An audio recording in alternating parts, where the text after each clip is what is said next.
Hello everyone, my self Shivam Goswami आज फिर दोबारा आ चुका हूं आपके समक्ष एक और मोस्ट इंपोर्टेंट चैप्टर को डिस्कस करने जिसका नाम है हेलो एल्केन। तो हेलो एल्केन को हम आज इन डेप्थ देखने वाले हैं with data analytics.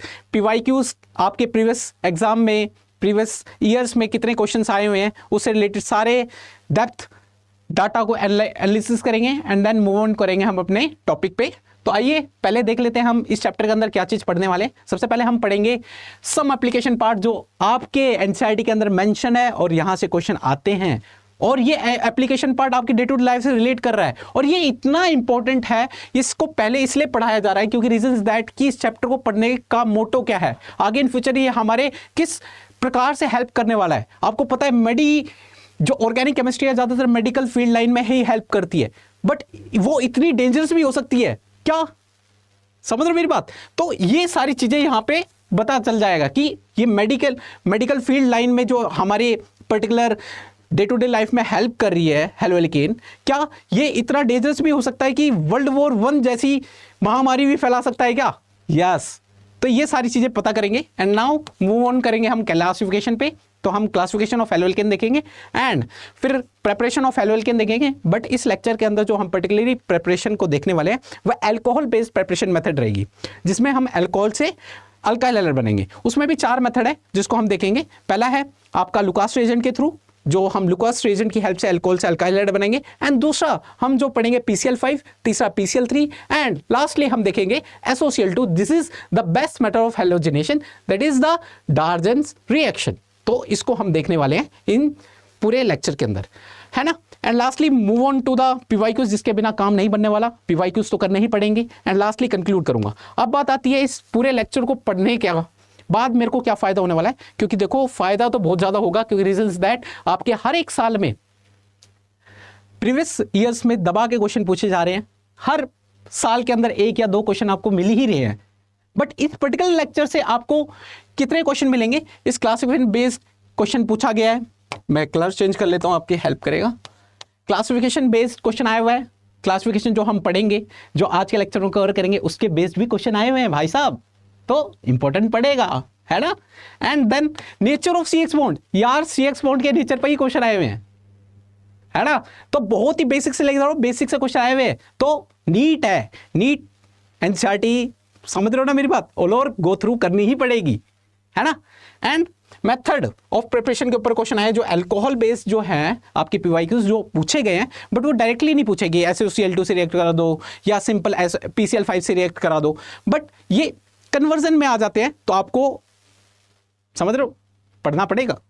And lastly polyhalogen compound, ये कुछ नहीं है जो आपको सबसे पहले ये डिस्कस करा रहा था ना मैं, अल्कोहल मतलब एप्लीकेशन गिवन इन एनसीईआरटी, वो एप्लीकेशन जो है वो पॉलीहेलोजन कंपाउंड्स की है जिसके बेस्ड आपकी एप्लीकेशन है, इसके बेस्ड भी क्वेश्चन आए हुए आपको दिखा दूंगा, ठीक है।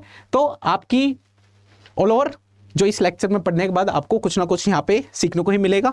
और जैसा कि हमारे चैनल का नाम है बियॉन्ड बुक्स, तो बियॉन्ड नहीं गए तो फिर फायदा क्या। तो आइए चलते हैं बियॉन्ड। यस, आज हम पढ़ने वाले हैं हेलो एल्केन या अल्काइल हैलाइड, है ना, है ना भाइयों, अल्काइल हैलाइड पढ़ रहे हैं। तो दिस इज अ पर्टिकुलर हमारा हेलो एल्केन है, दिस इज हैलोजन कंपाउंड जिसका नाम है क्लोरमफेनिकोल। क्लोरमफेनिकोल जो है वो टाइफाइड जैसा हाई फीवर, समझ रहे हो मेरी बात, टाइफाइड जैसे हाई फीवर को बीमारी बुखार परेशान कर देता है ना, टाइफाइड का बुखार बहुत ही डेंजरस होता है, समझ लो। टाइफाइड जैसा हाई फीवर को ट्रीट करने के लिए हम एक हैलोजन कंपाउंड का यूज करते हैं, दैट इज क्लोरमफेनिकोल।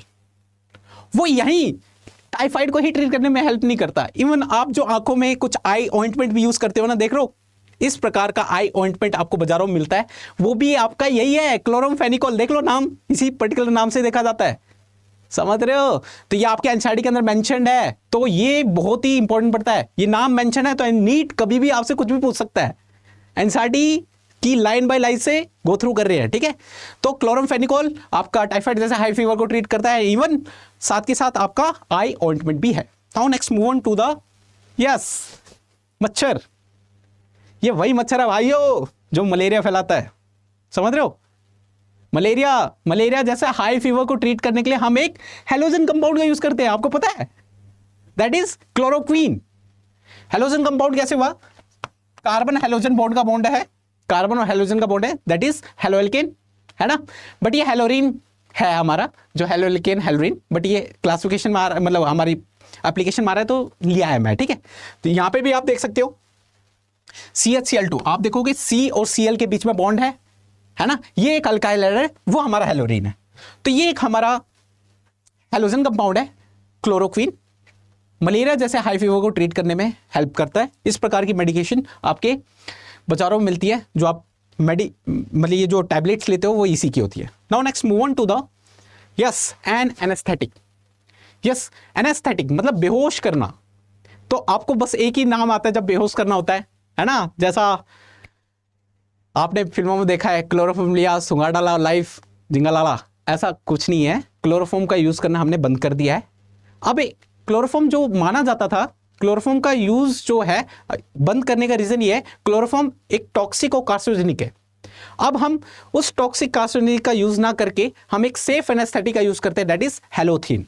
वो भी आपका एक हेलोजन कंपाउंड है, देख लो। और आपसे क्वेश्चन पूछ लेगा, मेंशन है एनसीईआरटी के अंदर, CF3CCClBr। तो आपसे हेलोथेन का स्ट्रक्चर भी पूछ सकता है, कुछ भी पूछ सकता है। तो आपको इस पर्टिकुलर स्लाइड में जो भी मेंशन है वो सारी चीजें ढंग से पढ़नी है, समझ रहे हो मेरी बात? तो ध्यान रखना है सब चीजों को। तो हेलोथेन आपका एक सेफ एनेस्थेटिक है। इसका एक पर्टिकुलर एक्टिव टाइम होता है। आप मरीज को, अगर आप कोई सर्जरी कर रहे हो या फिर कुछ भी कर रहे हो, तो इसको अगर आपने इंटेक दे दिया तो इसका एक पर्टिकुलर टाइम होता है जिसमें मरीज या जिसपे वक्त चल रहा है, जिसपे महामारी चल रही है, उसको एक पर्टिकुलर टाइम पे होश आ जाएगा। बट क्लोरोफॉर्म का क्या था? क्लोरोफॉर्म एक लोकल एनेस्थेटिक है, उसका कोई पर्टिकुलर टाइम नहीं होता। अगर दे दिया तो उसका भरोसा नहीं है वो व्यक्ति कब उठेगा। इसीलिए टॉक्सिक और कार्सिनोजेनिक होने की वजह से अब क्लोरोफॉर्म का यूज करना बंद कर दिया गया है। बट फिल्मों में उल्टे सीधे कामों के लिए यूज किया जाता है, तो वो काम आपको नहीं करना, वरना लाइफ खराब हो जाएगी। That's again our halogen compound CCl3H, जिसको हम पढ़ते हैं ना CHCl3, दैट इज क्लोरोफॉर्म। देख लो भाई साहब, ये हमारा एक हेलोजन कंपाउंड है, ये भी एक एनेस्थेटिक है, बट इसका यूज करना बंद कर दिया है। उसकी जगह हम एक सेफ एनेस्थेटिक का यूज करते हैं, that is halothane. Now next move on to the है ना। ये उदास क्यों बैठे हैं? बैठे तो नहीं है, खड़े हैं, है ना भाई साहब। ये उदास क्यों खड़े हैं? रीजन इज दैट ये जो इमेज है ये वर्ल्ड वॉर 1 की है।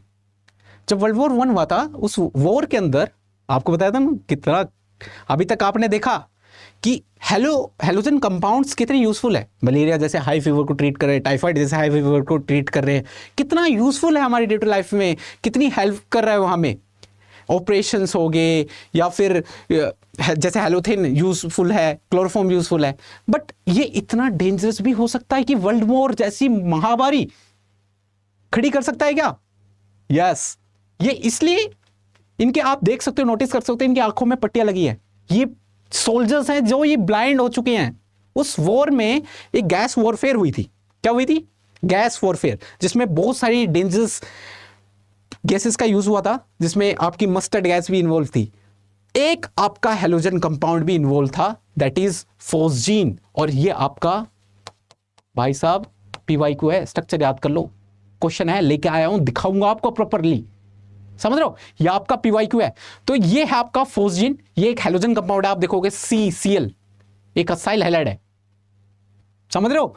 तो अभी तक देखा हेलोजन कंपाउंड कितना यूजफुल हो सकता है, देख लो ये कितना डेंजरस भी हो सकता है। फोस्जीन एक ऐसी डेंजरस गैसेस है, वर्ल्ड वॉर 1 में यूज हुई थी, जिसमें 85% जो कैजुअलिटीज आई थी इस वॉर के अंदर, वो इसी गैस की वजह से आई थी। कुछ और पर्टिकुलर गैसेस जैसे मस्टर्ड गैस, उसका भी इन्वॉल्वमेंट रहा है, बट 85% कैजुअलिटीज जो इस वॉर के अंदर आई थी वो इस फोस्जीन गैस की वजह से आई थी। तो सोच लो कितना भयानक हो सकता है ये, ठीक है? ये इमेज आपको दर्शा रही है कितने पीड़ित थे वो लोग, समझ रहे हो? Now next move on to the DDT। नाम तो सुना ही होगा, है ना? नाम तो खतरनाक लग रहा है ना। DDT का फुल फॉर्म देख लो, ये रहा, डाइक्लोरो डाइफिनाइल ट्राइक्लोरोथेन, ठीक है? ये एक आपका हेलोजन कंपाउंड है। जब ये डिस्कवर हुआ था, जब इसकी डिस्कवरी हुई थी, ये बहुत ही पॉपुलर हुआ था, क्योंकि नाम ही पॉपुलरिटी है ना, DDT, नाम तो सुना ही होगा। तो ये जब डिस्कवर हुआ था, ये इतना पॉपुलर हुआ क्योंकि ये एक बहुत ही अच्छा पेस्टिसाइड माना जाता है। है। समझ रहे मेरी बात? तो हुआ क्या, ये जब डिस्कवर हुआ तो इसका इतना ज्यादा एक्सटेंसिवली इसका यूज किया गया, जंगलों में इसको छिड़का गया, देखो देख रहे हो ना, बाय एयरप्लेन दबा के इसका यूज किया गया। बट इसके कहते हैं ना, हर एक चीज के कुछ ना कुछ साइड इफेक्ट्स होते हैं, इनिशियली तो नहीं दिखते, बट इसके लॉन्ग टर्म साइड इफेक्ट से जो बाद में जाके दिखे वो बहुत ही ज्यादा खतरनाक थे। तो डीडीटी एज ए पेस्टिसाइड इसको अब बैन कर दिया गया है। बट काफी कंट्रीज हैं, अफ्रीका जैसे कंट्रीज में कुछ टाइफाइड या मलेरिया जैसे मच्छरों को या उन बीमारी से बचने के लिए DDT is only way out. तो जहां कोई चारा नहीं वहां डीडीटी का यूज कर ले रहे हैं। बाकी इसका कोशिश ऐसा किया गया है कि इसको बैन कर दिया गया है, अब इसको यूज में नहीं लाया जाता। तो दैट्स ऑल फॉर क्लासिफिकेशन। ये आपके एनसीईआरटी के अंदर मेंशन थी, जो बहुत ही ज्यादा इंपॉर्टेंट रखती है। तो प्लीज इस सारे स्ट्रक्चर्स से जो बताया है उनको ध्यान से एक बार रिवाइज कर लेना। अब चलते हैं हम अपने क्लासिफिकेशन पार्ट से। That's classification of haloalkane. Haloalkane को रिप्रेजेंट करते हैं, हाँ रेडी पेन है, yes, hello, x stand for halogen. Halogen, hello का मतलब होता है सॉल्ट, जन का मतलब फॉर्मेशन, जो अच्छे सॉल्ट बनाते हैं, ठीक है। हेलोजन कौन कौन से होते हैं? फ्लोरीन, क्लोरीन, ब्रोमीन, आयोडीन, ये सारे आपके क्या है? हेलोजन है। और आपका अल्काइल ग्रुप है जिसमें नंबर ऑफ कार्बन एटम्स हो सकते हैं, डिपेंड ऑन सिचुएशन, आप एक कार्बन, दो कार्बन, कुछ भी हो सकता है, ठीक है। तो ये एक जनरल फॉर्म है हेलोएल्केन को रिप्रेजेंट करने का, RX। अब बात आती है क्लासिफिकेशन जो बेस की गई है, वो बेस्ड है किस पर? मैं दिखाता हूं आपको। वो बेस्ड है किस पर? हाइब्रिडाइजेशन पे। किस पे? हाइब्रिडाइजेशन पे। तो आपको हाइब्रिडाइजेशन का थोड़ा हल्का फुल्का आइडिया होना चाहिए। उसके लिए मैं आपको आइडिया देने का थोड़ी मदद करने की सोच रहा हूं। आओ देख लेते हैं हाइब्रिडाइजेशन को एक बार देख लेते हैं। तो आप पहले ही बताओ ऑर्बिटल्स कौन कौन से होते हैं? तो भाई साहब बताओ ना। यस यस, आ रहा है। एक ऑर्बिटल होता है हमारा S, है ना। एक होता है P, D, F। Power ranger ही उठा लो सर, ऑर्बिटल थोड़ी SPDF आपके ऑर्बिटल चाहिए, ठीक है, पावर रेंजर्स नहीं। यस, S ऑर्बिटल में कितने ऑर्बिटल होते हैं? एक होते हैं। P में कितने ऑर्बिटल होते हैं? भाई साहब 3 होते हैं, हमें पढ़ के आए हैं भाई साहब। D में कितने होते हैं? 5 होते हैं। एंड F में कितने होते हैं? 7 ऑर्बिटल्स होते हैं। क्या G होते हैं? हाँ भाई साहब G भी होते हैं, 9 ऑर्बिटल्स पाए जाते हैं। बट हमारा इनसे काम बन जाएगा, क्यों आगे जी, है ना, झूठ पड़ेगी तब चलेंगे, है ना भाई साहब। यस, तो S में एक ऑर्बिटल है, तो S को एक बार लिख रहा हूं। P में कितने ऑर्बिटल है? 3 है ना, 3 बार लिख रहा हूं P को। D में कितने ऑर्बिटल है? कितने हैं भाई साहब? 5। तो D को 5 बार लिख दे। यस, एंड लास्टली F को 7 बार लिख दो। बट नहीं लिख रहा, इनसे काम बन जा रहा है, काम चाहिए, तो इसको ऐसे लिखा है। आपको ट्रिक दे रहा हूं हाइब्रिडेशन की, काम निकल जाएगा आपका, ठीक है। हाँ, हाइब्रिडेशन को निकालने के लिए आपको एक चीज निकालनी पड़ेगी, दैट इज स्टेरिक नंबर। तो आओ स्टेरिक नंबर देख लेते हैं, जिसको शॉर्ट फॉर्म में SN भी लिखते हैं। क्या लिखते हैं? SN। तो इसको कैसे निकालते हैं? इसको निकालने का सिंपल तरीका है कि हमें क्या करना पड़ेगा, सिग्मा बॉन्ड और लोन पेयर को काउंट करना पड़ेगा। तो आपको स्टेरिक नंबर निकालना है, तो सिंपल आपको क्या करना पड़ेगा, सिग्मा बॉन्ड को काउंट करेंगे और क्या काउंट करेंगे, हम लोन पेयर को काउंट करेंगे। तो नंबर ऑफ सिग्मा बॉन्ड्स और लोन पेयर का सब मिला के एक वैल्यू आएगी आपकी, वो निकलेगी आपकी स्टेरिक नंबर। उसके बेसिस पे हम हाइब्रिडाइजेशन कर देंगे। अगर वो वैल्यू आ जाती है 2, तो 2 तक चले जाएंगे, 1 2, तो हाइब्रिडाइजेशन क्या हो जाएगी? SP। अगर वो वैल्यू आ जाती है 3, तो 3 तक चल जाएंगे भाई साहब, 1 2 3, S 2P आ गया ना, SP2, ठीक है। अगर वो वैल्यू आ जाती है 4, तो एक और P ऐड और कर देंगे, तो SP3 हो जाएगी, है ना। और अगर 5 आ जाती है तो SP3D, एंड 6 आ जाती है तो SP3D2, है ना। SP तो लीनियर शेप, ठीक है। SP2 तो ट्रायंगल प्लेनर, शॉर्ट फॉर्म में TP लिख दे रहा हूं। कोई बात नहीं, केमिकल बॉन्डिंग पढ़ेंगे, टेंशन मत लेना। अभी तो शॉर्टकट से मामला समझ लो, हाइब्रिडेशन और इनकी ज्योमेट्री बता रहा हूं, बस याद कर लेना। यहाँ पे टेट्राहेड्रल को TD लिख दे रहा हूं शॉर्ट फॉर्म में, क्योंकि स्पेस नहीं है भाई साहब मेरे पास, है ना, थोड़ी सी मजबूरी है ना। एंड SP3D, बताओ बताओ बताओ क्या होती है हाइब्रिडेशन की बेस ज्योमेट्री इसकी? TBP, सुना है नाम तो आपने, TBP triangle bipyramidal. And octahedral को SP3D2, तो ये आपके क्या है, ये आपको याद रखनी है, इससे काम बन जाएगा आपका अधिकतम। ठीक है, स्टेट नंबर निकालोगे, अगर स्टेट नंबर आते हैं 2, क्या आते हैं 2, तो हाइब्रिडेशन हो गया sp, लीनियर शेप हो जाएगा। 3 आती है sp2 triangular planar, sp3 tetrahedral, 5 sp3d tbp and 6 sp3d2 octahedral. Simple है ना, सिंपल। अब आ जाओ, खेल जाओ भाई साहब। ये रहा आपकी sp3 हाइब्रिडेशन। sp3 हाइब्रिडेशन क्यों हुई वो देख लेते हैं, आ जाओ।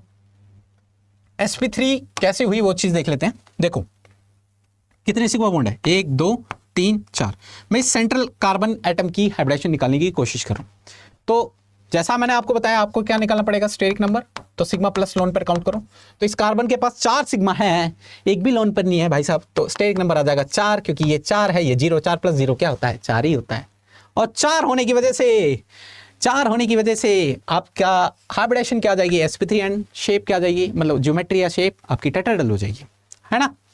ये रहा आपका टेट्राहेड्रल ज्योमेट्री। ये टेट्राहेड्रल ज्योमेट्री नहीं है, टेट्राहेड्रल इस प्रकार से पेन पेपर में दिखाई जाती है, एक डार्क होता है, एक डैश होता है, ठीक है। इस प्रकार से अरेंजमेंट होता है टेट्राहेड्रल का, ठीक है।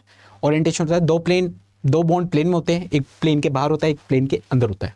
तो अभी काम नहीं है, अभी ये समझ लो, ये 4 हैं, टेट्राहेड्रली अरेंज है, यहां दिख नहीं रहा, कोई बात नहीं, बट इतना ध्यान रखना, 4 सिग्मा बॉन्ड, हाइब्रिडेशन क्या आ गई, sp3 आए ना।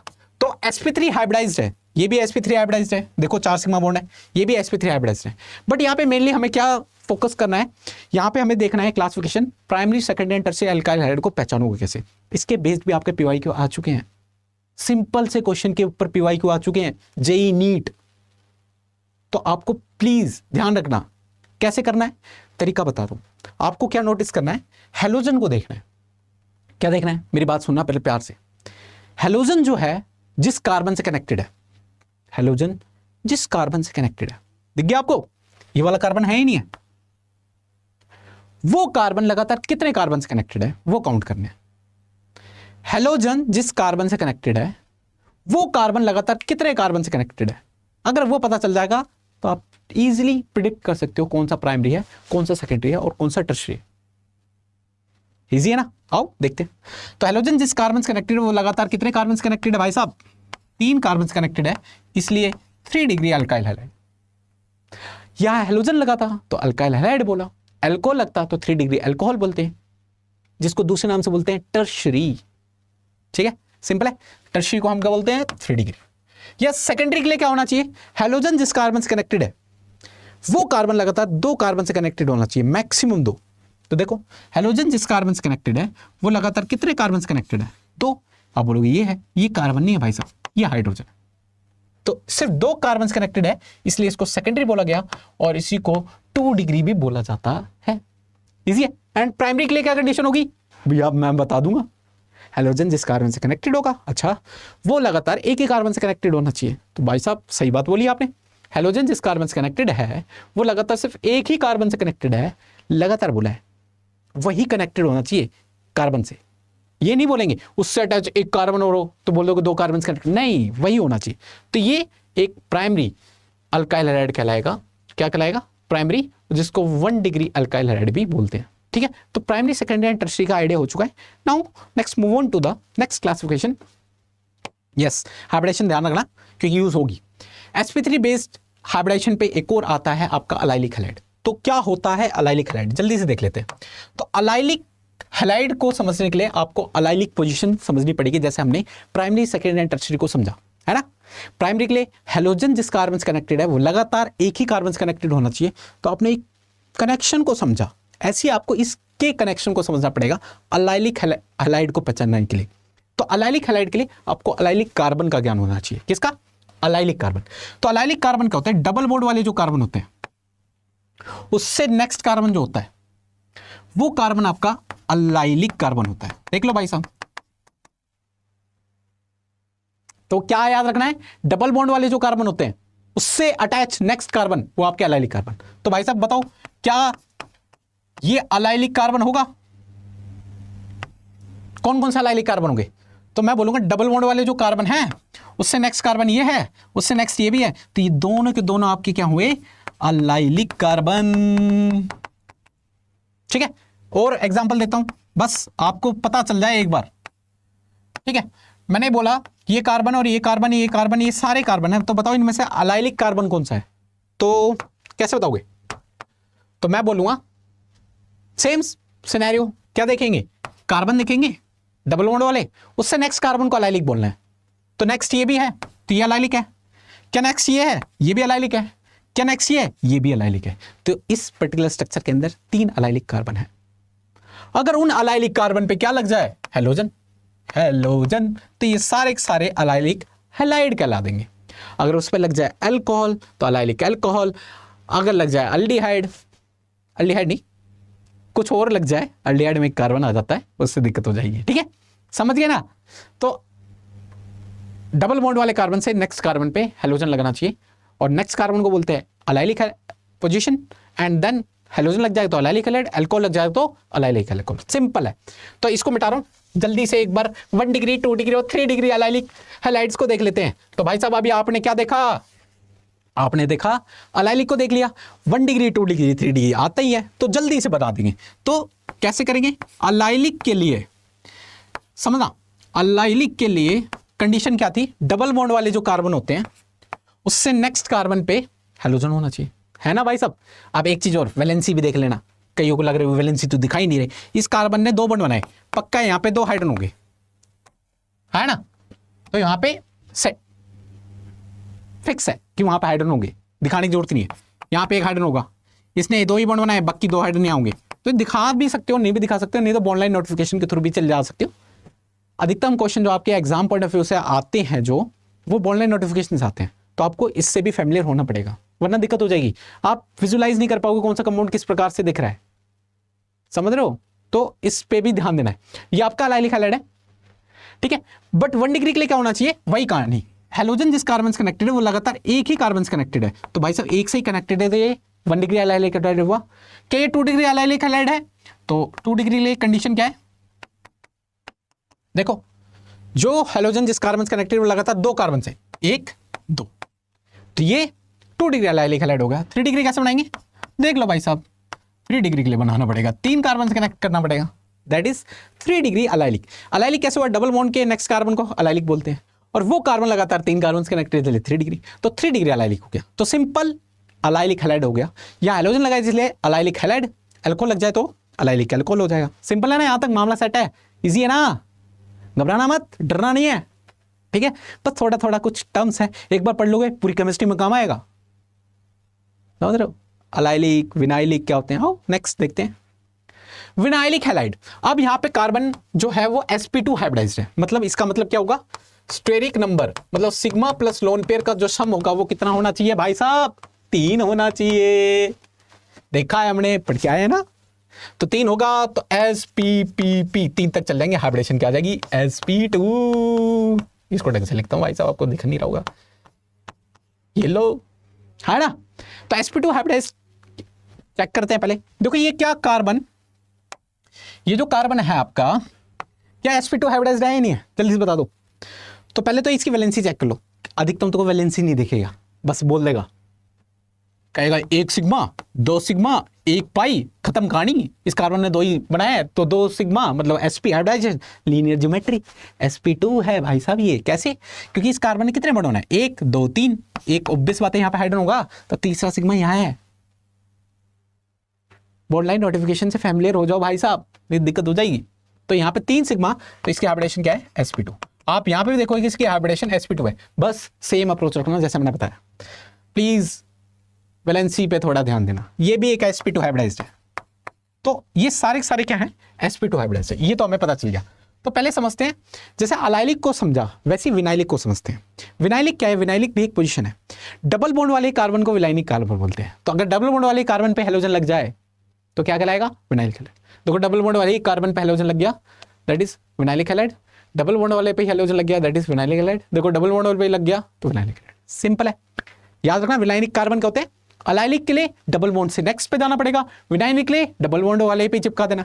अब चाहे इस पे चिपका दो चाहे इस पे चिपका दो, बात एक ही है, डबल बॉन्ड पे ही चिपकना है, बॉन्ड पे नहीं, कार्बन पे। यस, अब कई अराइल हैलाइड को समझ लेते हैं। अराइल हैलाइड हमारा हेलोअरीन होता है। क्या होता है? हेलोअरीन। कई बच्चे कंफ्यूज रहते हैं। बेंजाइलिक हैलाइड यहां पे लिख रखा है क्या मैंने? नहीं, दिखा देता हूं। एक टर्म और होती है आपकी बेंजाइलिक हैलाइड। तो कुछ बच्चे कंफ्यूज रहते हैं बेंजाइलिक हैलाइड और हेलोअरीन में। बेंजाइलिक हैलाइड की कंडीशन क्या है? बेंजीन से अटैच कोई कार्बन होगा, उससे अटैच कोई हेलोजन होगा। अगर नहीं दिख रहा तो मैं कलर चेंज करता हूं, चिंता ना करो, चिंता नहीं करनी। यस, बेंजीन से अटैच कोई कार्बन होगा, उससे अटैच कोई हेलोजन होगा। तो सिंपल आप देखोगे ये बेंजीन से डायरेक्टली अटैच हो जाता हेलोजन, तो वो अल्काइल हैलाइड हेलोएल्केन नहीं होता, वो आपका अराइल हैलाइड होता था, जिसको हम दूसरे, जो हमारा दूसरा पार्ट है इस चैप्टर का, हेलोअरीन कहलाता। कंडीशन क्या है हेलोअरीन के लिए? बेंजीन से डायरेक्टली अटैच होना चाहिए। बट इसे क्या करना पड़ेगा? बेंजीन से अटैच कोई कार्बन होगा, उससे अटैच कोई हेलोजन होगा। ये आपका एक हेलोअल्कीन है। देख लो, डायरेक्टली अटैच नहीं करना, कोई कार्बन से अटैच कोई हेलोजन होगा तो आपका बेंजाइलिक हैलाइड होगा। अगर डायरेक्टली अटैच हो जाते हैं तो आपके क्या कहलाएंगे? हेलोअरीन कहलाएंगे। अगर वो हेलोजन फ्लोरीन होगा तो फ्लोरो बेंजीन कहलाएगा। Chlorobenzene, bromobenzene, iodobenzene. सिंपल है। Now next, move on to the next. तो चलते हैं, आ जाओ कॉमन नेमिंग टर्म्स को देखते हैं जो आपके हेलोअल्केन, जो आपके एनसीईआरटी के अंदर मेंशन है, जो यूज होंगे पूरे ऑल ओवर ऑर्गेनिक के अंदर। तो छोड़ना नहीं है किसी चीज को। तो आओ जल्दी जल्दी एक बार रिकैप करते हैं। तो आपको एक ब्लैंक स्लाइड में लेकर चल रहा हूं और समझाने का प्रयास कर रहा हूं। ये जैसे आपकी, ये आपकी मेन चेन है कोई, ये क्या है आपकी मेन चेन। तो मेन चेन जो आपकी पेरेंट चेन बोलती है, उससे अटैच आपका कोई है, मान के चलते हैं कि आपका उससे अटैच कौन है, ठीक है, मान के चल रहे हैं उससे अटैच आपके ये एक 3 कार्बन का चेन है, 1 2 3। समझना, कॉमन नेम बता रहा हूं। जो ये मेन चेन से कनेक्टेड है कार्बन, ये मेन चेन से डायरेक्टली कनेक्टेड है, वो कार्बन लगातार कितने कार्बन से कनेक्टेड है? 1 कार्बन से, है ना। वो कार्बन लगातार 1 कार्बन से कनेक्टेड है, मेन चेन के रिस्पेक्टिव ना देख के। ये लगातार 1 कार्बन से कनेक्टेड है, तो ये 1 डिग्री है, ऊपर से स्ट्रेट है। तो इसको कॉमनली बोलते हैं एन, क्या बोलते हैं? N for straight, straight. और कॉमन नेम की खास बात क्या है? हमें कॉमन नेम के अंदर सभी कार्बन को काउंट करना पड़ता है। तो 3 कार्बन है तो एन प्रोपाइल, एन प्रोपाइल, और फिर बाद आपकी मेन चेन का नाम। तो इसको बोलेंगे एन अल्काइल ग्रुप। अल्काइल, अगर ये 3 कार्बन तो प्रोपाइल बोल दिया, 4 हो गए तो ब्यूटाइल कहलाएगा। तो सिंपल। तो अगर मैं यहां पे एक चीज और समझता हूं, तो हमें एन का मतलब समझ आ गया, कॉमन। अगर मैं बात समझाऊं प्राइमरी सेकेंडरी, आपने देखा होगा सेक ब्यूटाइल, सेक अल्काइल, टर्ड ब्यूटाइल, नियोपेंटाइल, ये क्या होते हैं, सारी चीजें देख लेते हैं एक बार जल्दी से। तो सेक के लिए क्या रिश्ता है? तो ये जो कार्बन है, सेक के लिए आपको सेकेंडरी का कनेक्शन पता होना चाहिए। सेकेंडरी का कनेक्शन अभी मैंने आपको बताया। तो ये कार्बन लगातार 2 कार्बन से कनेक्टेड होना चाहिए। अभी 1 से, तो हमें कुछ करना पड़ेगा, 1 कार्बन से और कनेक्ट करना पड़ेगा। अब ये बन गया सेक। और जैसा कि आपको कॉमन नेम में बताया, सारे कार्बन काउंट होते हैं। कितने कार्बन हो गए? 4। तो इसे बोलेंगे सेक ब्यूटाइल। तो सेक बताने के लिए सेकेंडरी बनाना पड़ता है। ऐसे टर्ड ब्यूटाइल बनाने के लिए क्या करना पड़ेगा? मेन चेन से जो कनेक्टेड है कार्बन, वो लगातार 3 कार्बन से कनेक्टेड होना चाहिए, 1 2 एंड 3। ये कार्बन है, तो ये बन जाएगा आपका टर्ड। और जैसा कि अभी मैंने बताया कि मेन जो आपका कॉमन नेमिंग है, उसमें सारे कार्बन काउंट होते हैं, 3 2 5, तो ये टर्ड पेंटाइल हो जाएगा। और फिर बाद में आपकी नेमिंग होगी उसकी। तो ये आपके, ये चीज क्लियर होगी, है ना। नाउ एक चीज हो रहा है, मैं आपका ये शिफ्ट नहीं हो रहा, चलो कोई नहीं, कोई नहीं। हाँ, इसमें एक चीज और मैं आपको समझा देता हूं। यहां पे एक इंपॉर्टेंट जो टर्म यूज होने वाली है, वो ये है, ये वाली टर्म आइसो। आइसो आपको ज्यादा परेशान करेगा। Iso similar like kind of secondary. Yes, आप समझते हैं अपने आइसो ग्रुप को, जो मोस्ट इंपॉर्टेंट है, जिसमें बच्चे ज्यादा कंफ्यूज रहते हैं, उसको ज्यादा समझने की कोशिश करेंगे। आइसो ग्रुप एक ऐसा ग्रुप होता है, आप सिमिलर वाई से समझो। ये वाई 3 कार्बन है, ये 3 कार्बन फिक्स है, मतलब ये शेप फिक्स रखनी है। बढ़ाओगे क्या? सिर्फ इस चीज को बढ़ाओगे जो मेन चेन से कनेक्टेड है। तो ये वाई रिप्रेजेंट आइसो, इसको क्या बोलेंगे? आइसो। समझ गए? तो ये 3 कार्बन है, तो इसको बोलेंगे आइसो प्रोपाइल। तो आपको बोल दे 4 कार्बन का आइसो बनाना है तो क्या करना पड़ेगा, कार्बन बढ़ाओगे, 3 पहले फिक्स रखोगे, 1 2 3 बढ़ाओगे, क्या यहां से बढ़ाओगे और फिर देन मेंशन से कनेक्ट कर दोगे, ये बन जाएगा आपका आइसोब्यूटाइल। पेंटाइल बनाना है तो सिंपलरली ये Y तो फिक्स रखना है, फिर आगे बढ़ा के बेंजीन से कनेक्ट कर देना, ये बन जाएगा आइसोपेंटाइल। तो आपको आइसो समझ आ गया, एन अल्काइल समझ आ गया, टर्ड पेंटाइल है ना, सेक सब क्लियर है। आओ एक बार देख लेते हैं। तो एन प्रोपाइल देख लो, straight chain, straight chain. Propyl इसलिए 3 कार्बन इन्वॉल्व थे, सारे के सारे कॉमन नेम में सारे कार्बन काउंट होते हैं। Iso propyl, n butyl, iso butyl, Y maintained है, देखो वाई बनाए रखना, ठीक है। सेक ब्यूटाइल, क्योंकि ये जो कार्बन है वो लगातारली 2 कार्बन से कनेक्टेड है। Tert butyl, pentyl, n pentyl, isopentyl, neopentyl. Neopentyl की पहचान देखो, जो कार्बन कनेक्टेड है उससे नेक्स्ट कार्बन की सारी वैलेंसी फुलफिल्ड है, तो ऐसी कंडीशन जब क्रिएट हो उसको बोलेंगे नियोपेंटाइल। तो एक ये चीज याद रखना, नियो।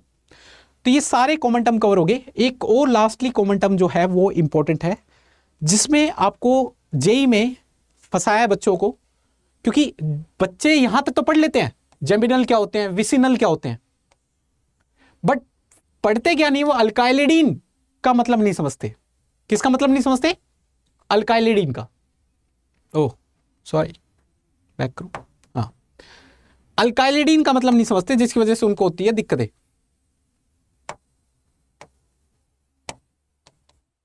ठीक है, तो अल्काइलिडीन को भी जेमिनल बोलते हैं। क्या बोलते हैं? जेमिनल। तो जेमिनल का दूसरा नाम अल्काइलिडीन है। तो कभी जेमिनल बोले, अल्काइलिडीन, एक ही बात है। तो एग्जाम में ये ज्यादा हम मोस्टली पढ़ लेते हैं व्यक्ति, बट अल्काइलिडीन का मतलब नहीं पता होता है, जिसकी वजह से एग्जाम में वहां फंसाता है। तो जेमिनल कार्बन क्या होते हैं? जैसे primary, secondary, tertiary, allylic, vinylic समझा, ऐसे जेमिनल कार्बन होता है।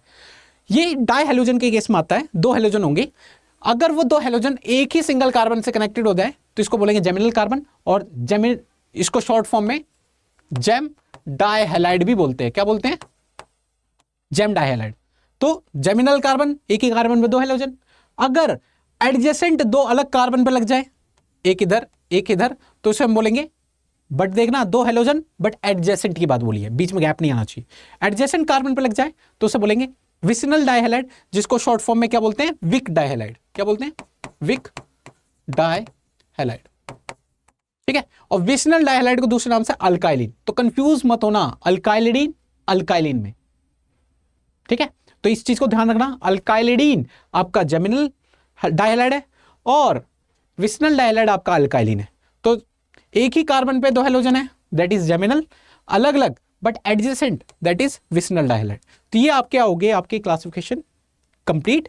आप चल रहे हैं प्रेपरेशन पार्ट पे, जो कि अल्कोहल बेस्ड। हाँ, एक और देख लेते हैं, ये आपका पीवाईक्यू एंड नीट 2023 का, जैसा आपको प्रोमिस किया था, डाटा मैंने आपको दिखाया, क्वेश्चंस भी देख लो। 2023 में आपके recent, the given compound is an example of, direct पूछ लिया, क्या ये अलाइलिक हैलाइड होगा, विनाइलिक होगा, बेंजालिक होगा, या अराइल हैलाइड होगा? सिंपल से बात बताओ, अलाइलिक के लिए क्या कंडीशन होनी चाहिए? डबल बॉन्ड से नेक्स्ट कार्बन पे हेलोजन। विनाइलिक के लिए डबल बॉन्ड वाली कार्बन पे हेलोजन, है ना। बेंजालिक के लिए बेंजीन से अटैच कोई कार्बन होगा, उससे अटैच कोई हेलोजन। और अराइल के लिए बेंजीन से ही अटैच क्या हो जाना चाहिए? हेलोजन होना चाहिए। इसको थोड़ा सा क्या, बेंजीन से डायरेक्टली अटैच हेलोजन है तो अराइल। तो ये देखो ना, आप देखोगे ये डबल बॉन्ड वाले जो कार्बन, उससे नेक्स्ट कार्बन पे हेलोजन दिख रहा है, दिख रहा है नहीं दिख रहा? तो ये आपका कौन सा एग्जांपल हुआ? Allylic halide. तो इसका आंसर क्या चल जाएगा? ए। तो देखो नीट 2023 में इतना बेसिक क्वेश्चन पूछा गया है, तो कुछ भी मिस नहीं करना। Now next move on to the next question. ये लो भाई, आपके एप्लीकेशन पार्ट से क्वेश्चन आ चुका है। Phosgene is a common name of 4। Phosgene का कॉमन नेम क्या है? बता दो, बता दो लालू, क्या है? अभी तो बताया। देखो COCl2 इस फोर्जिन का फॉर्मूला होता है। तो कॉमनली इसको क्या बोलेंगे? ये कार्बोनिल कंपाउंड जैसा नहीं दिख रहा, CO एक कार्बोनिल ग्रुप है, तो ये कार्बोनिल क्लोराइड है। Cl लग रहा है ना, कार्बोनिल क्लोराइड। इसे नहीं फॉस्फोराइल क्लोराइड बोलेंगे, थाइनाइल क्लोराइड नहीं बोलेंगे, कार्बन डाइऑक्साइड विद फॉस्फीन, ऐसा कुछ नहीं है। सिर्फ एक ही आंसर इसका परफेक्टली मैच कर रहा है। ज्यादा प्रॉपरली इसका आंसर यही दिया जा सकता है, कार्बोनिल क्लोराइड। ये आपका नीट 1988 में क्वेश्चन पूछा गया था, देख लो, ठीक है। ये रिपीट भी हो सकता है क्योंकि नीट है भाई साहब, कुछ भी कभी भी कैसे भी हो सकता है। And then method of preparation पे आ जाते हैं, जो आपका अल्कोहल बेस्ड है। तो इसमें हम क्या पढ़ने वाले, सबसे पहले हम कवर करेंगे लुकस रिएजेंट के थ्रू। लुकस रिएजेंट क्या होता है, पहले यहां से ये आपका पीवाईक्यू आपको यही बता देता हूं कि आपका प्रीवियस क्वेश्चन है, आपसे लुकस रिएजेंट ही पूछ लिया है एग्जाम में, अभी दिखाता हूं आपको। तो concentrated HCl plus anhydrous ZnCl2, ये आपका रिएक्टिव रिएजेंट होगा, है ना। वो रिएक्ट करेगा, देन देखेंगे हम अल्काइल हैलाइड कैसे बनाएंगे। तो आपका यहां पे क्या होने वाला है, अल्कोहल से अल्कोहल का सिंबल क्या होता है, OH, से हम अल्काइल हैलाइड बनाएंगे। इसके 4 मेथड है, फ्रॉम लुकस रिएजेंट जो आपका ये है, फिर हम करेंगे from PCl5 and PCl3, lastly from SOCl2, जिसको दूसरे नाम से बोला जाता है, क्या बोला जाता है, मोस्ट फेमस रिएक्शन है, जल्दी बता दो, अब तो शॉर्ट हिंट भी दे दी, टार्जन रिएक्शन, टार्जन नहीं भाई साहब, डार्जन्स मेथड, ठीक है। और ये इतनी इंपॉर्टेंट है कि ये सबसे ज्यादा बेस्ट मेथड है हेलोजिनेशन के लिए। हेलोजिनेशन सिंपल, तो ये मोस्ट इंपॉर्टेंट है। आपसे ये भी एग्जाम में पूछ सकता है कौन सा मेथड बेस्ट मेथड है, तो भाई SOCl2 डार्जन रिएक्शन, ठीक है, best method of halogenation. Now start करते हैं सबसे पहले from Lucas reagent. Lucas reagent इन भाई साहब की वजह से आया था, होवार्ड लुकस, 1885 to 1963, ये इनका टाइम पीरियड है, इनसे मतलब नहीं है, इन्होंने जो दिया है वो इंपॉर्टेंट है, जो आपके exam point of view important है। जल्दी देख लो, पहला तो क्वेश्चन यही बन जाता है, लुकस रिएजेंट क्या होता है, कंसंट्रेटेड HCl एनहाइड्रस ZnCl2। आपको एग्जामिनर फंसाएगा, HCl की जगह कोई और एसिड डाल देगा, बट ध्यान रखना 4 ऑप्शन जो आएंगे ना, पहचान लेना, कंसंट्रेटेड HCl ही होना चाहिए, एनहाइड्रस ZnCl2 होना चाहिए, तभी वो लुकस रिएजेंट कहलाएगा। ये याद कर लो, रट्टा मार लो, कुछ भी कर लो, इसको नहीं भूलना। होने क्या वाला है, होने वाला है सिंपल, अल्कोहल की जगह क्या होगा, अल्काइल हैलाइड। कैसे भाई साहब होगा क्या, ये HCl है, यहां से OH और H निकल जाएंगे, वाटर मॉलिक्यूल लीव कर जाएगा, ठीक है। क्या होने वाला है, वाटर मॉलिक्यूल क्या कर जाएंगे, लीव कर जाएंगे, और ये Cl उसकी जगह कनेक्ट हो जाएगा। बट ये इतना आसान नहीं है, इसके लिए आपको इसकी मैकेनिज्म देखनी पड़ेगी। तो आओ देखते हैं मैकेनिज्म। देखो, तो सबसे पहले ये क्या होता है, इलेक्ट्रोफिलिक एडिशन रिएक्शन होती है। तो सबसे पहले इस अल्कोहल का क्या होता है, HCl एक एसिड है, क्या है आपका, HCl हमारा एक एसिड है, और एसिड का काम क्या होता है, H+ साइन लूज करना। तो ये एसिड से H+ निकलेगा, H+ एक क्या है हमारा, इलेक्ट्रोफाइल, है ना, जानते नहीं जानते, जानते होंगे यार इतना तो, है ना, बिल्कुल। तो H+ हमारा क्या है, इलेक्ट्रोफाइल है। इलेक्ट्रोफाइल मतलब जिनको इलेक्ट्रॉन की कमी है, तो वो कहां जाना पसंद करेंगे, जहां पे इलेक्ट्रॉन की डेंसिटी ज्यादा हो, ऑब्वियस सी बात है। तो इलेक्ट्रॉन की डेंसिटी कहां दिखेगी, जहां पे जिसके पास नेगेटिव चार्ज हो, या जिसके पास non bonding pair of electron, जिसको दूसरे नाम से बोलते हैं लोन पेयर ऑफ इलेक्ट्रॉन्स। तो ऑक्सीजन के पास यहां पर क्या है, लोन पेयर ऑफ इलेक्ट्रॉन्स है, और वो उस H+ को दिख जाते हैं, और वो चुपचाप चला जाता है, चिपक जाता है किसके, ऑक्सीजन के ऊपर। तो होगा क्या, ऑक्सीजन के पास एक H ऑलरेडी था, दूसरा H आ चुका है, इस H ने ऑक्सीजन के घर के इलेक्ट्रॉन खाए हैं, समझ रहे मेरी बात। तो इस पे आ जाएगा प्लस चार्ज। अब बड़ी दिक्कत वाली बात क्या है, जो मोर इलेक्ट्रोनेगेटिव स्पीसीज है उस पे नेगेटिव चार्ज स्टेबल हो सकता है, और लेस इलेक्ट्रोनेगेटिव स्पीसीज पे पॉजिटिव चार्ज स्टेबल हो सकता है। अगर ऐसा सिनेरियो रहता है, कैसा, जो आपको दिखा रहा हूं मैं, अगर ऐसा सिनेरियो रहता है, तो इस स्पीसीज, मतलब जो भी स्पीसीज अगर ऐसी कंडीशन फॉलो करता है वो स्टेबल होती है। अगर इसका उल्टा हो जाता है तो वो बहुत ही ज्यादा हाईली अनस्टेबल कंडीशन होती है। मोर इलेक्ट्रोनेगेटिव पे पॉजिटिव आ जाए, लेस पे नेगेटिव आ जाए, तो बहुत ही ज्यादा अनस्टेबल कंडीशन हो जाती है। तो यहां पे देखोगे ये ऑक्सीजन और हाइड्रोजन के रिस्पेक्टिव, ऑक्सीजन मोर इलेक्ट्रोनेगेटिव है, और उस पर नेगेटिव चार्ज ना आने की जगह क्या आ गई, पॉजिटिव चार्ज। तो ये क्या है, हाईली अनस्टेबल कंडीशन है, दैट्स व्हाट। अब ये क्या करता है, नाता तोड़ता है कार्बन से, क्योंकि इसे अपनी रुतबा वापस चाहिए, ये कैसे भी करेगा, दूसरे की बॉन्डिंग तोड़ देगा। तो होगा क्या, इस कार्बन पे, ये जो 2 कार्बन है इस पर आ जाएगा पॉजिटिव। इसको ढंग से लिखो तो ये होगा CH3 CH2 पॉजिटिव। और ये आप देखोगे ये एक आपकी रिएक्शन के बीच में एक स्पीसीज जनरेट होती है दैट इज इंटरमीडिएट, और यहां पे जो इंटरमीडिएट जनरेट हुआ है वो आपका कार्बोकेटाइन हुआ है। ठीक है, देन लास्टली क्या होता है, फिर आपका इन्हीं पे दिखा दे रहा हूं, Cl नेगेटिव आएगा, अटैक मारेगा और आपका प्रोडक्ट बन जाएगा ये।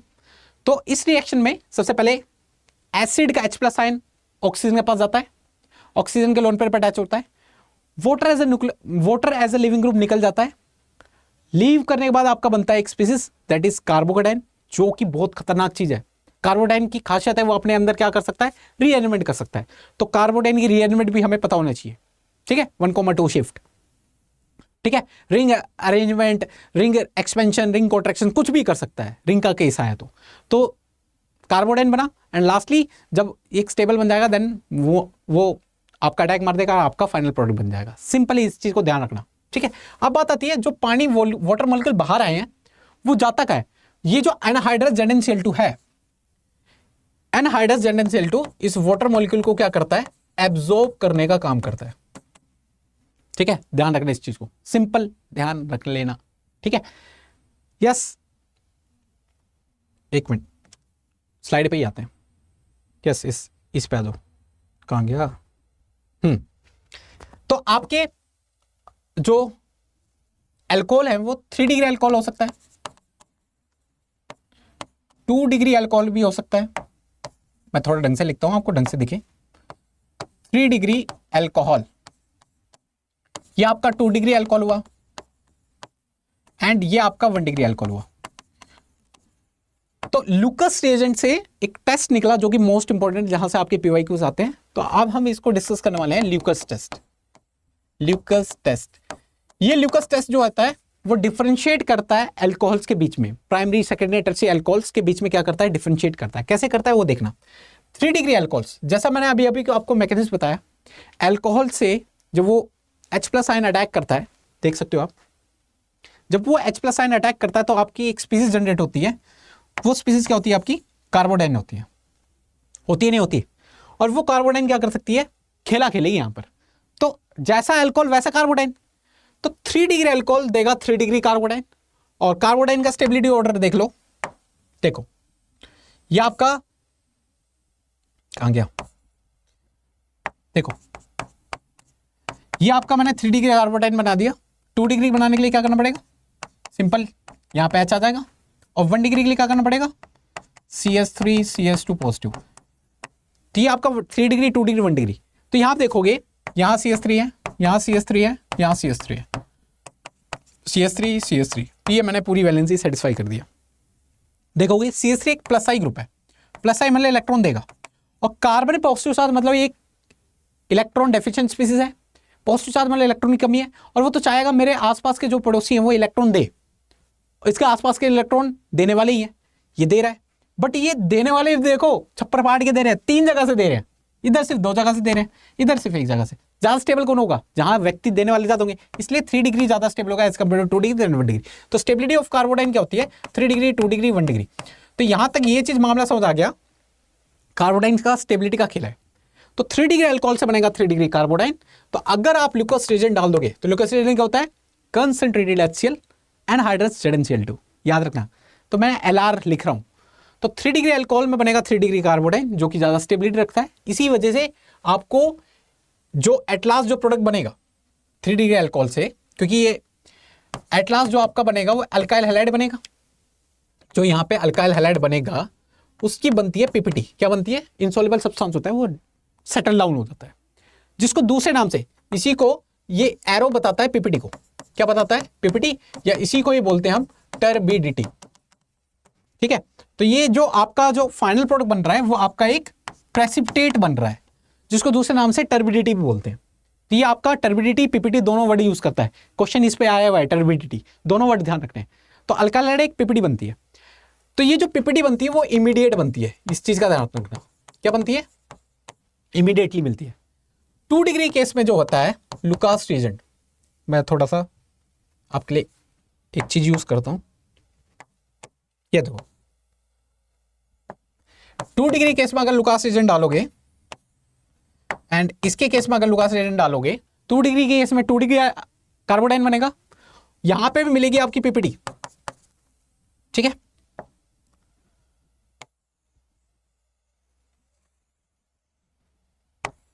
थोड़ा सा यहां लिखता हूं, यहां पे भी आपकी मिलेगी पीपीटी, बट ये पीपीटी इमीडिएट नहीं मिलेगी, आफ्टर 5 मिनट्स मिलेगी, आफ्टर 5 मिनट्स, ठीक है। यहां तक मामला सेट है। और 1 डिग्री अल्कोहल के केस में आपको पीपीटी नहीं मिलेगी, बट वो कब नहीं मिलेगी, एट रूम टेम्परेचर। जब आप तड़पाओगे, इसे हीट अप करोगे, देन एक चांसेस होगी पीपीटी मिल जाएगी। तो ये आपका ल्यूकस टेस्ट है जिसको ध्यान में रखना है, ठीक है। देख लो, 3 डिग्री अल्कोहल्स पीपीटी देगा तुरंत की तुरंत, इमीडिएटली, 2 डिग्री आफ्टर 5 मिनट्स, और 1 डिग्री देगा ही नहीं एट रूम टेम्परेचर। पीपीटी को दूसरे नाम से टर्बिडिटी बोलते हैं। ये आपका लुकास टेस्ट है, कैसे अल्कोहल्स को डिफरेंशिएट कर रहा है, मैकेनिज्म देख ली, अल्कोहल से कैसे मामला चल रहा है वो देख लिया, एंड लेट्स क्वेश्चन करते हैं। तो आओ क्वेश्चन किस तरीके से एग्जाम में पूछे जाते हैं। तो पहले वही अप्रोच वही रखनी है, H+ बनाना, एसिड H+ देगा, ऑक्सीजन के लोन पेयर पे जाएगा, तो ऑक्सीजन के लोन पेयर पे जाएगा तो आपका OH, एक H था, एक और H आ चुका है, इस पे पॉजिटिव चार्ज, ऑक्सीजन में positive charge, highly electronegative, species में positive charge, unstable condition, oxygen remove हो जाएगा, और रिमूव होने के बाद आपके पास आएगी पॉजिटिव चार्ज कार्बन पे। एंड क्या ये स्टेबिलिटी बढ़ा सकता है? तो ये अभी 2 डिग्री अल्काइल है, मतलब कार्बोडाइन है, क्या यहां पे एक H है, ये सोचेगा काश मेरी स्टेबिलिटी बढ़ सकती है क्या? तो ये बिल्कुल स्टेबिलिटी को बढ़ाने के लिए क्या करेगा, 1,2 H- शिफ्ट करेगा, या इसी को हम बोलते हैं रीअरेंज करेगा। क्या करेगा? रीअरेंज। और जब रीअरेंज करेगा इसका H उधर चला जाएगा, पॉजिटिव चार्ज यहां क्रिएट हो जाएगा, और ये H यहां पर आ गया, पॉजिटिव यहां आ जाएगा। ये 2 डिग्री था, अब बन गया क्या, 3 डिग्री, एंड एट लास्ट इसकी स्टेबिलिटी बढ़ने के बाद फिर Cl नेगेटिव अटैक मारेगा, और आपका फाइनल जो प्रोडक्ट बनेगा, क्या बनेगा जल्दी बता दो। फाइनल जो आपका प्रोडक्ट बनेगा वो कुछ इस प्रकार का बनेगा, ठीक है। ये वाला क्वेश्चन जल्दी कर दो, इस वाले क्वेश्चन में अधिकतम लोग फंसेंगे। इस वाले क्वेश्चन में आंसर गलत देने का मेरे को जहां तक लगता है आप सभी गलत देंगे। कैसे? आप क्या सोचोगे, आप H+ दोगे, ऑक्सीजन के लोन पे चिपका दोगे, इतना तो काम कर लोगे। यहां आ जाएगा OH, इस पर आ जाएगा प्लस, यहां तक तो मेनली कर दिया होगा, वाटर मॉलिक्यूल रिमूव कर दिए होंगे, और अब बना होगा आपका कार्बोडाइन कुछ इस प्रकार का केकेडे टाइप का, है ना, मकड़ी। बस स्पाइडरमैन नहीं है, देख लो। आप देखोगे 2 डिग्री है, क्या इसकी स्टेबिलिटी बढ़ सकती है? इधर भी भेजोगे प्लस चार्ज तब भी 2 डिग्री बनेगा, इधर भी भेजोगे प्लस चार्ज तब भी 2 डिग्री बनेगा, किधर भी कर लो, पहले से दूसरी कार्बन पे 2 डिग्री रहेगा, कोई चारा नहीं है। फिर कहोगे यार इसकी स्टेबिलिटी यहीं स्टेबल है और यहीं करा दो क्लोरीन का अटैच। पर एक फैक्टर और जो आपको ध्यान में रखना है, यहां पर इस कार्बन के पास 2 H है, अगर ये प्लस उधर भेज दोगे या इधर भेज दोगे, कहीं भेज देना, जैसे मैंने इधर भेज दिया, और इसके पास क्या है, 3 H है, इसके पास 2 H है, तो यहां हाइपर कंजुगेशन स्टेबलाइज करता है। देखो यहां 4 अल्फा हाइड्रोजन चेक करो, अल्फा हाइड्रोजन अल्फा कार्बन के पास पाए जाते हैं। ये आपका अल्फा कार्बन, ओहो, ये आपका अल्फा कार्बन, ये अल्फा कार्बन, कितने अल्फा हाइड्रोजन हुए? यहां 4 अल्फा हाइड्रोजन मिलकर इसको स्टेबलाइज कर रहे हैं। यहां देखो 1 2 3 4 5 को, ये अल्फा इस कार्बोकेटाइन के रिस्पेक्ट में, तो ये 5 अल्फा हाइड्रोजन मिलकर स्टेबलाइज कर रहे हैं, तो इसकी स्टेबिलिटी ज्यादा है, इसीलिए ये अपने आप को रीअरेंज करके यहां ले जाएगा, और फिर बाद में रिएक्शन होगी क्लोरीन की, और देन आपका प्रोडक्ट बनेगा ये वाला, यहां लगा दे रहा हूं, ये आपका फाइनल प्रोडक्ट। तो प्लीज ध्यान रखना, क्वेश्चन को थोड़ा समझना, हाइपर कंजक्शन वाला फैक्टर भी ध्यान रखना, ठीक है। यस, ये मैंने स्लाइड ले रखी थी आपको समझाने के लिए, कोई नहीं, प्रॉब्लम प्रैक्टिस देख लो। अब बताओ, Lucas test primary secondary and tertiary 2 statement दे रखी है, तो बताना ये आपका 2022 का ही PYQ है, तो बताओ इसका आंसर कैसे करोगे। In Lucas test primary secondary and tertiary are distinguished on the basis of their reactivity of with Lucas reagent, बिल्कुल बात सही कही है, स्टेटमेंट परफेक्ट है, क्योंकि लुकस रिएजेंट ही डिफरेंशिएट करता है प्राइमरी सेकेंडरी टर्सरी। जो मैंने स्टेटमेंट बोली वही है, स्टेटमेंट के ऊपर ये लाइन लिखी हुई है। दूसरी क्या कह रहा है, देखते स्टेटमेंट 2, ठीक है, primary alcohols are more reactive. नहीं भाई साहब, प्राइमरी अल्कोहल्स तो रिएक्ट ही नहीं कर रहे थे, क्योंकि वहां पे 1 डिग्री कार्बोडाइन बनेगा जो कि अनस्टेबल होता है। और ऊपर से क्या बोल रहा है, इमीडिएटली प्रोड्यूस। जब भाई रिएक्ट ही नहीं करेगा, इमीडिएटली पीपीटी देगा ही कैसे एट रूम टेम्परेचर। तो ये सेकंड स्टेटमेंट तो आपकी गलत है। तो आपकी स्टेटमेंट 1 इज करेक्ट। 4 ऑप्शन दिए थे, कौन सी स्टेटमेंट ठीक है, तो उसमें एक ऑप्शन था, टिक मार देना, वो ऑप्शन नहीं लिखा है, ठीक है। तो ये आपका PYQ है। नाउ फ्रॉम PCl5, तो PCl5 को समझने के लिए पहले P को समझो, PCl5 को समझो। देखो ये आपका PCl5 का स्ट्रक्चर होता है TBP, एक पिरामिड ऊपर एक नीचे, इसलिए ट्रायगोनल बाइपिरामिडल बोला गया। इस TBP की एक खासियत है, इसमें 2 तरह के बॉन्ड्स होते हैं। कैसे होते हैं, एक एक्सियल बॉन्ड होते हैं और एक होता है इक्वेटोरियल बॉन्ड। देखो एक होता है इक्वेटोरियल, अरे यार राइटिंग देख लो, यस कर दिया मैंने। एक होता है एक्सियल, एक होता है इक्वेटोरियल।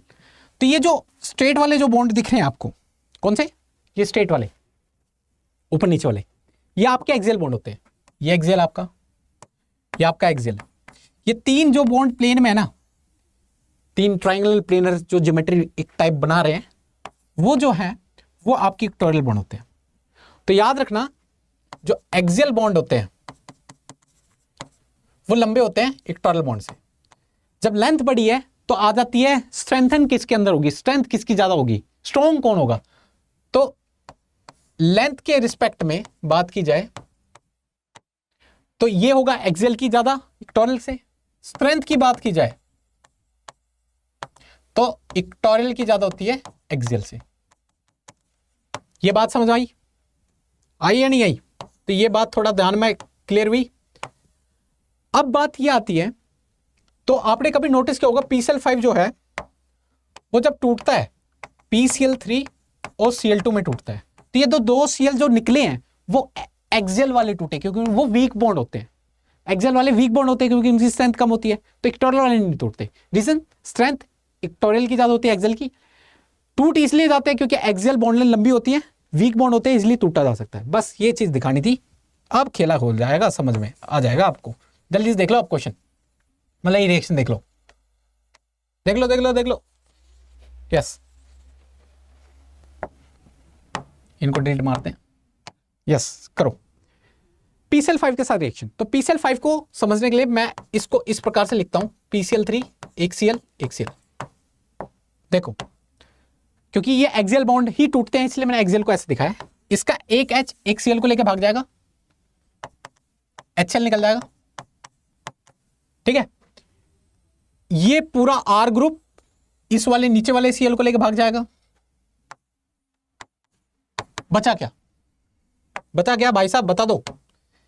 PCl3 PCl3 एक बीच में हो, ये जो बचता है आपका फाइनल प्रोडक्ट आपका ये बन जाता है। तो मेन हमें तो अल्काइल बना था, जो बन गया, ठीक है, इजी है। सिमिलरली इसके साथ कर देना, इसके साथ तो होगा क्या, सेम कहानी देख लो। कौन सा लो पेन, ये ले लेता हूं। तो P ऊपर Cl नीचे Cl और इसका लगा दो Cl3, ये H एक Cl को लेके जाएगा, ये पूरा असाइल ग्रुप एक नीचे वाले Cl को ले जाएगा, है ना। R C double bond O Cl acyl adder बन जाएगा। इंपॉर्टेंट है, जो आपके कन्वर्जन्स में ये आ जाएगा तो घबराना नहीं है। और HCl निकल जाएगा एंड POCl3 निकल जाएगा। सिमिलरली ये वाला क्वेश्चन को ध्यान रखना, ये यहां से ब्रेक हो जाएगा, यहां ब्रेक हो जाएगा, जो ब्रेक हुए हैं वहां पे Cl लग जाएंगे, इधर Cl, खत्म खत्म, मामला सेट है। कर दोगे ना, ये सिंपल 3 क्वेश्चन प्रैक्टिस करा दिए। इन तीनों क्वेश्चन को, ये क्वेश्चन भी है आपके PYQs भी हैं, क्योंकि कन्वर्जन में पूछे गए हैं, ठीक है। ये स्लाइड खाली छोड़ रखे and now move on to the PCl3। तो PCl3 एक बात ध्यान रखना, PCl3 को समझने के लिए मैं डायरेक्ट समझा रहा हूं। क्योंकि मैकेनिज्म इंपॉर्टेंट नहीं है, डायरेक्ट आना चाहिए। मैंने इसको ट्रिपल कर लिया, क्या करना है इसको ट्रिपल, तो 3R 3Cl को लेके चल जाएंगे, तो आपका बन जाएगा ये। बचा क्या OH, जब आपने 3 से मल्टीप्लाई करा 3 OH होंगे, 1 P होगा, तो आपका यहां पे जो बचेगा POH का होल थ्राइस, क्या बचेगा देख लो, POH का होल थ्राइस। ठीक है, इसी को हम ऐसे भी लिख सकते हैं H3 अकेला, O कितना 3, फॉस्फोरस एसिड बनता है। तो ये मेन हमारा ये है। इसको भी कैसे करेंगे सिमिलरली। इसमें एक चीज और ध्यान रखना, यहां पे एंटी अटैक होता है, एंटी अटैक ऑफ क्लोरीन होता है, जो हेलोजन अटैक मार रहा है, यहां पे एंटी अटैक मार रहा है। अगर ये अबव द प्लेन OH है तो Cl जो आने वाला है वो बिलो द प्लेन आएगा, तो आपका जो प्रोडक्ट अटैक होने के बाद बनेगा वो डैश पोजीशन बनेगा और आपका Cl लग जाएगा। तो ये इस बात का ध्यान रखना, क्या ये एंटी अटैक करता है क्योंकि इसकी मैकेनिज्म सिमिलर टू SN2। ठीक है, now next move on to the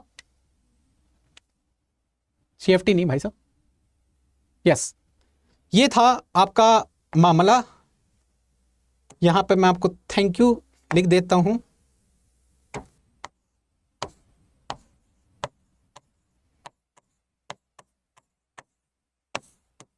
ठीक है, एक स्माइली और दिखा देता हूं